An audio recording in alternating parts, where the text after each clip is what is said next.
Interim গভর্নমেন্টের এই মুহূর্তে ডাকসু নির্বাচনকে কেন্দ্র করে সেনাবাহিনী মোতায়েনের বিষয়টা আমরা যেটা মনে করি যে কোনো বহিঃশক্তি বিশ্ববিদ্যালয়ে প্রবেশ করে কোনো ধরনের অস্থিরতা তৈরি করা, কোনো ধরনের দুর্ঘটনা ঘটানো, এটা যেন না করতে পারে। সেক্ষেত্রে বিভিন্ন পয়েন্টে তাদের ডিপ্লয়মেন্ট কিছু অংশ থাকতে পারে, কিন্তু একদম বিশ্ববিদ্যালয় প্রিমিসের ভোট গ্রহণের সেই জায়গাগুলোতে এসে লাইনে বা ভোট গণনা এই সমস্ত জায়গায় ওনাদের সেই ইন্টারফারেন্সটা এটা আসলে দেশের মানুষের কাছে আসলে ভালো মেসেজ দিবে না।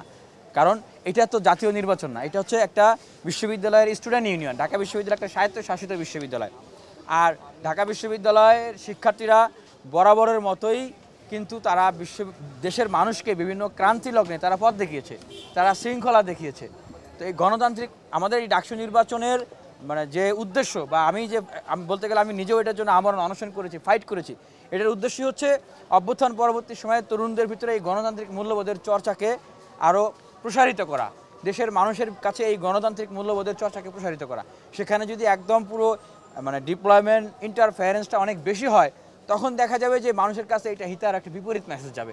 যে আর ঢাকা বিশ্ববিদ্যালয়ের শিক্ষার্থীদেরকে শৃঙ্খলাবদ্ধ করা, তাদেরকে অর্ডার নিয়ে আসা, এই জন্য আমার মনে হয় না যে স্বাধীন বাংলাদেশের ইতিহাসে কখনো এখানে সেনাবাহিনী মোতায়েন করতে হয়েছে।